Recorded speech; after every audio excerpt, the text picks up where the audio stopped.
To begin our Sunday by making strawberry freezer jam. We've prepped our strawberries, so we've cleaned them, hold them. We're going to wash them when we get ready to put them in the blender, drain them completely. We're looking to get 3 cups of ground strawberries to start with, or you can double the recipe, 6 cups of ground strawberries total to do this recipe. If it's kind of hard to judge how much you have here, so if you have extra left over, put it in a freezer bag, put it in your freezer. They're great in smoothies. You can do all kinds of wonderful things with them. Throw them in all kinds of barbecue sauces, and people will be asking what you have in there. So we're going to start with prepping our strawberries before we move on to the next part of our recipe. After they're prepped, we're going to get them going with the cooking process, which is real minimal. Lots and lots of sugar that gets added to this. And the nice thing about freezer jam, other than prepping our jars in the dishwasher, we don't have to sterilize them any further than that because the freezer is going to keep them fresh.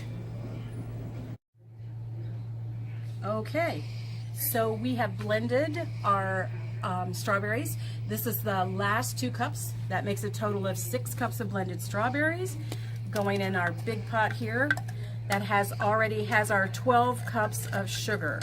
We're going to be stirring and blending these together for the next 10 minutes to get them completely incorporated. While I'm doing this, I have my 2 boxes of Sure Gel with 2 cups of water, and we're going to be bringing that to a rolling boil. It needs to boil for 1 minute, and then after 1 minute, we're going to combine our strawberries and sugar with our Sure Gel. We need to mix them again for another 5 minutes, and at that point we'll be ready to start our canning process. We've always used Sure Gel in our homes. Our grandmothers did, our mothers did. We love Sure Gel, but there's all kinds of pectins out there, so obviously use the pectin that you like best, that works best for what you want to do. In this particular Sure Gel, there was all kinds of recipes for cooked jams. And as it's summer and there's lots of fresh fruit, why not? Because, you know, come winter time, we're going to freeze this, pull out some nice frozen jam and hot buttered biscuits. Good.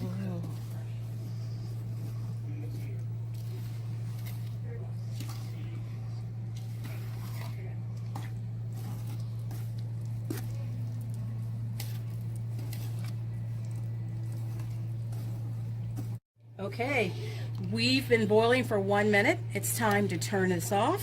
This is our 2 cups of water and 2 boxes of Sure Gel. We're going to now add this to our pureed strawberries and sugar that we've been mixing for 10 minutes. So we're just going to pour this in. And now we're going to need to mix this for another 5 minutes. After 5 minutes, once it's been mixed, we'll be ready to start canning. So while we've got some time, while I'm mixing this, let's talk about our canning options. We are going to use some jars this time that we're actually going to put in our freezer. So we have our jars that we've already sterilized in our dishwasher. Since these are going in the freezer, we're not going to use a water bath for them, but we wanted them completely sterile. So they're ready to go. My mother always did her strawberry freezer jam in these little plastic containers. And she would just write on top here the date, then what it was, and it didn't matter. This can last for up to a year in the freezer. That didn't last nearly that long in our household. So we've got some different jars, a family size. These are nice individual size. And then we're going to do some in the plastic as well when we get ready to get them all filled up and ready to go into our freezer. So again, we're just going to keep stirring this for 5 minutes. This is our 12 cups of sugar, our 6 cups of pureed fresh strawberries, and they're out of the garden and they look fabulous.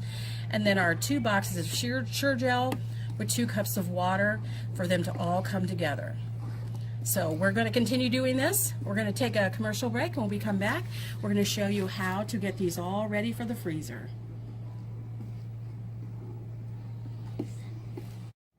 Okay, so our jars have come completely to room temperature. You don't want to put them in here warm.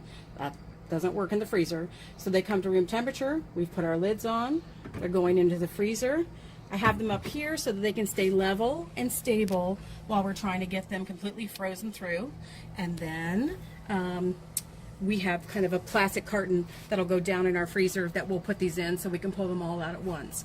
I had some extra strawberries that I put here in the freezer I did the same last week with some peaches, so that they don't go bad since we're at the end of the season, because I'm going to make another chunky batch probably in the next day or two. So a great thing is to just wash them, lay them flat in your freezer bag if you're going to use them.